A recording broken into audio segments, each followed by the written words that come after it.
हज़रत अब्दुल्लाह इब्न अब्बास रज़ियल्लाहु ताला अन्हु बयान फरमाते हैं कि नबी करीम सल्लल्लाहु अलैहि वसल्लम ने इरशाद फरमाया, जो शख्स अल्लाह अज़्ज़ा वजल की राह में जोड़ा खर्च करे वो जन्नत के सब दरवाज़ों से बुलाया जाए। और जन्नत के कई दरवाजे हैं।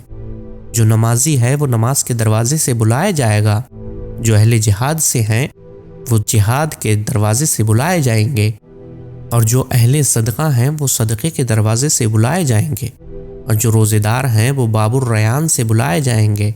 सिद्दीक़ अकबर रज़ियल्लाहु ताला अन्हु ने अर्ज़ की, या रसूलुल्लाह सल्लल्लाहु अलैहि वसल्लम, उसकी तो कोई ज़रूरत नहीं कि हर दरवाजे से बुलाया जाए, यानी मकसूद दुखूल जन्नत है वो एक दरवाजे से हासिल है।